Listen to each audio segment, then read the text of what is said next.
Ninakusalimu katika jina la Jamhuri ya Muungano wa Tanzania. Karibu kwenye makala hii iliyoandaliwa na kuletwa kwako na Tume ya Haki za Binadamu na Utawala Bora, inayolenga kukutazamisha na kukufahamisha machache kati ya mengi yaliyojiri wakati wa utoaji wa elimu kuhusu mambo kadha wa kadha yanayohusu Tume ya Haki za Binadamu na Utawala Bora ilipotembelea katika mikoa ya Tabora na Singida. Ujumbe kutoka Tume ya Haki za Binadamu na Utawala Bora ulitoa elimu ya haki za binadamu na misingi ya utawala bora kwa watendaji kata wa halmashauri ya wilaya ya Kaliua na wale wa wilaya ya Urambo, chuo cha maendeleo ya jamii, shule ya sekondari Kaliua, shule ya sekondari Magnet Sita, na kufanya mikutano ya hadhara katika senta ya Kaliua na Urambo. Hii ni Tume ya Haki za Binadamu na Utawala Bora. Ni taasisi ya serikali ya Jamhuri ya Muungano wa Tanzania ambayo imeanzishwa kama alivyoeleza vizuri tu kwamba ni taasisi ambayo imeanzishwa kwa mujibu wa Katiba ya Jamhuri ya Muungano wa Tanzania. Ibara 129 ya Katiba ya Jamhuri ya Muungano wa Tanzania imeanzisha chombo hichi ambacho kinaitwa Tume ya Haki za Binadamu na Utawala Bora. Ni idara huru ya serikali. Ndugu zangu, taasisi hii historia yake ni ndefu kiasi fulani, lakini ni kwamba tangia enzi ya awamu ya kwanza ya Mwalimu Nyerere kulikuwa na chombo kinaitwa Tume ya Kudumu ya Uchunguzi. Ikaingizwa kwenye Katiba ya Jamhuri ya Muungano wa Tanzania ya mwaka 1965. Tume ya Kudumu ya Uchunguzi ilikuwa inachunguza mienendo ya viongozi wa umma na ilikuwa ina ripoti moja kwa moja kwa Mheshimiwa Rais. Kufuatia mabadiliko mbalimbali yaliyotokezea hapo mbele, mwaka 77 tukawa na Katiba ya Jamhuri ya Muungano wa Tanzania mwaka 1977. Ilipoanzishwa katiba, ilipotungwa katiba, ilikuwa hakuna tume. Lakini kutokana na mabadiliko ya dunia yaliyotokezea, mwaka 2001 ile Tume ya Kudumu ya Uchunguzi iliyokuwepo ikabadilishwa na ikaongezewa mamlaka ya kushughulikia pia na masuala ya haki za binadamu. Sasa na kwa kipindi hicho kulikuwa duniani kuna mabadiliko mbalimbali, hasa jitihada za World Bank, Benki ya Dunia, kuja na masuala ya utawala bora. Tanzania ikaona haja kwamba badala kuita Tume ya Haki za Binadamu na masuala ya uchunguzi, ikasema iitwe Tume ya Haki za Binadamu na Utawala Bora. Kwa upande mmoja ishughulikie masuala ya haki za binadamu, kwa sababu ndio mwelekeo wa dunia ulivyokuwa tena baadaye, na Tanzania nayo ikafanya jitihada mbalimbali, tume mbalimbali zikaanzishwa na wao wakapendekeza kuanzishwa kwa chombo hichi.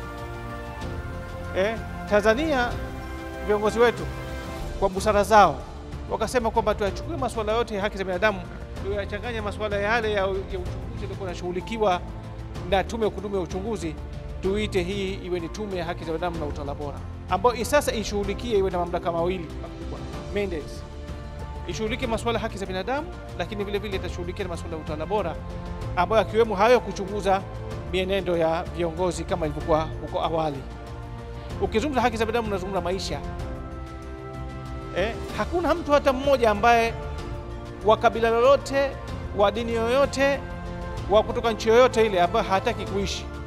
Au yupo jamani? Hakuna mtu ambaye hataki kuishi. Tutatofautiana tu namna ya kuishi, lakini kila mmoja anahitaji kuwa na maisha. Hata mtoto mchanga anapozaliwa, ukimsuffocate, ukimbana pua na mdomo, si atapambana, kwa maana kwamba asili yake, stahiki yake ni kuishi. Lakini hawezi kuishi kama hajapata fursa nyingine. Ukimchukua mtoto yule ukimweka jalalani kule, ataishi kweli? Kwa hiyo lazima kuna mazingira mazuri, mazingira fulani aweze kupata ili kuweza kuishi. Kwa hiyo ndio maana kumekuwa kuna vyombo hivi kusimamia vile vile. Hizi zinaitwa oversight bodies. Taasisi hizi za haki ni taasisi simamizi, kusimamia mamlaka za serikali na vyombo vingine. Je, kwa kiasi gani zinatekeleza wajibu wake? Kwa hiyo ni jicho la pembeni, tunasema ni jicho la pembeni la serikali. Serikali inafanya kazi yake, lakini huku ina chombo imekiunda. Hebu tuangalieni nyinyi, tunatekeleza majukumu yetu ipasavyo kwa mujibu wa sheria? Na kama haijatekeleza, jukumu la taasisi kama hizi simamizi wa kuiambia serikali, hapa umekosea, hapa kuna hichi, hapa kuna mapungufu, kwa lugha nzuri, kwa lugha ambayo haina lazima kuja kwenye vyombo vya habari kusema kwamba serikali inavunja haki za binadamu. Unaweza kuambia tunaambizana tu bana, hapa hichi si kwa mujibu wa sheria, tufanye hivi, ili ndo asili ya kuwepo vyombo hivi. Tunapozungumza juu ya haki za binadamu, tunazungumza juu ya haki ambazo mwanadamu anastahili kuwa nazo kwa sababu ya utu wake. Yaani kitendo cha mtu kuzaliwa akatambuliwa ni mwanadamu, the moment amezaliwa anakuwa na haki kama mtu mwingine yoyote, na haki hizo ndio haki zinazotambuliwa kama haki za binadamu. Unapozungumza juu ya haki za binadamu ni dhana pana. Kuna haki za kiuchumi, kuna haki za kijamii, zote hizo ni haki za binadamu. Na kwa bahati njema sana, waasisi wetu walio architect uwepo wa katiba ya nchi ya mwaka 77, katika maboresho ya katiba ile walihakikisha kwamba wanajumuisha au wanaweka baadhi ya ibara ambazo zitakuwa zinatambua haki za msingi za mwanadamu. Unapozungumza juu ya haki ya kupata elimu, ni haki ya binadamu. Unapozungumza juu ya haki ya kuishi, haki ya kumiliki mali, haki ya kuoa au kuolewa, haki ya kupata elimu, haki ya kupata huduma bora za afya na kadhalika na kadhalika. Lakini katika kuhakikisha kwamba haki hizo zinapata usimamizi madhubuti, serikali ya Jamhuri ya Muungano wa Tanzania mwaka 2001 ikaanzisha chombo kinachoitwa Tume ya Haki za Binadamu na Utawala Bora.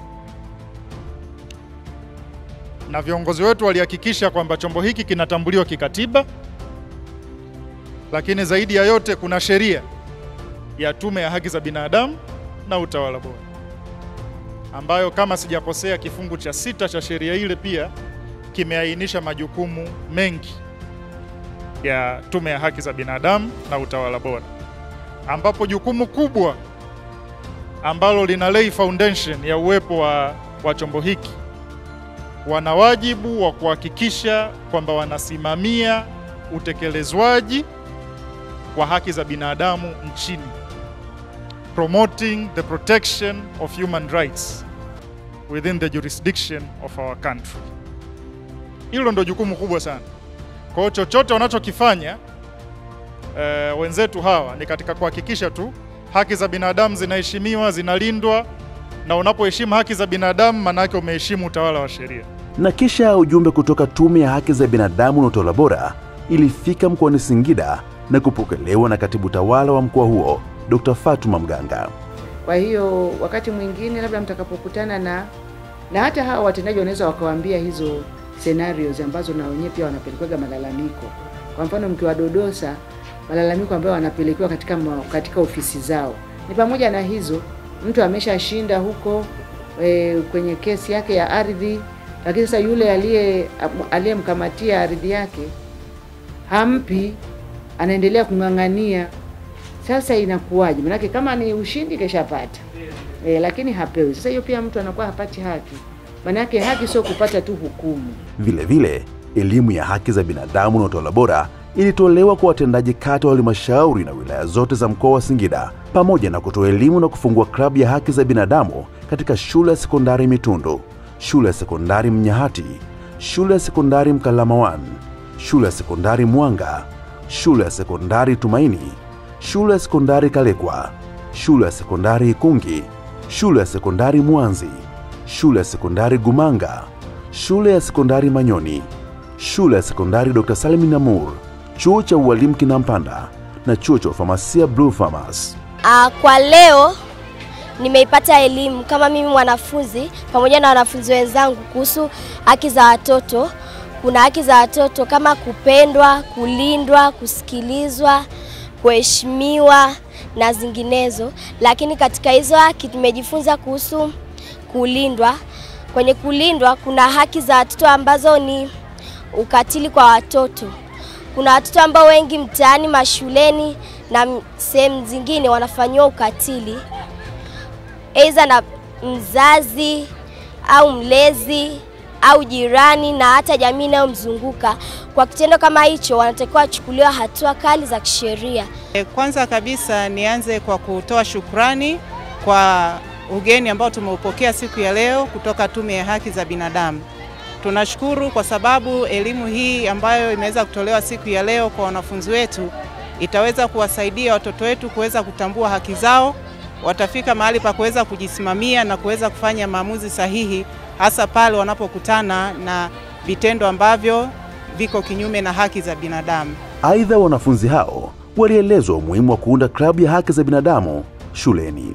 Maana ya klabu ni mkusanyiko au grupu ya wanafunzi ambayo wenyewe itania mamoja katika kuhakikisha jambo fulani linaenda sawa. Sasa tunapoongea kwenye haki za binadamu, na maana ni kundi la wanafunzi ambalo lenyewe litakuwa responsible katika kuhakikisha ya kwamba linasimamia haki, linakuwa wao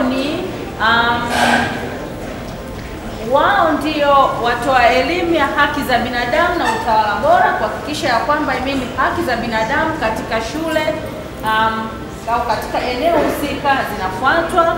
Wao pia ni waangalizi za haki za binadamu kwa watu wenye makundi maalum, lakini pia klabu hiyo yenyewe itakuwa kama mabalozi, ni mabalozi wa haki za binadamu ndani ya shule, lakini pia nje ya shule. Kama tutakuwa tunakumbushana mara kwa mara, tukakaa hizi semina, tukakaa kama hivi ambavyo Mheshimiwa Rais anasema 4 hours.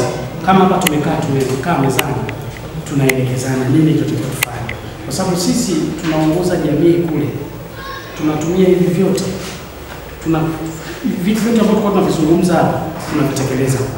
Sasa kama nitakuwa sina knowledge au sina uzoefu ambao unaweza kunisaidia kwenda kumhendo mwananchi, nafikiri tutavunja sheria na haki. Kwa hiyo ili tuweze kuzitetea hizi haki, ni vizuri zikawepo hizi semina za mara kwa mara kutusaidia kutujenga. Na kwa upande wao, baadhi ya wananchi walikuwa na haya ya kusema kwa Tume ya Haki za Binadamu na Utawala Bora. Sasa kwenye haki za binadamu, mimi nilikuwa ninataka nimuulize jambo moja kama sio mawili. Kwanza amesema tuna haki ya kuishi, tuna haki ya kuabudu, lakini pia tuna haki ya kumiliki mali.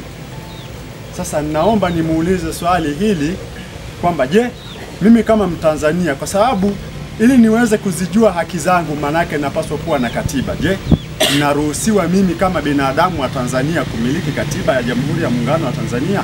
Kweli huko kama mikopo ipo, ila inalenga kina makundi, kina mama na vijana, ila baba anayesomesha na nyimo mkopo. Sasa mimi naomba sasa kama haki sawa, na sisi bado tunapambana na maisha na lazima nisomeshe, na mkopo na baba ndio anafanya biashara kuliko hata kijana, lakini kina mama anapewa mkopo, tuko chini ya baba, ila baba na nyimo mkopo. Naomba msaada. Ujumbe huo pia ulifika kwa kamanda wa polisi na mkuu wa magereza mkoa wa Singida, sambamba na kutembelea na kukagua kituo cha polisi Urambo, gereza la Urambo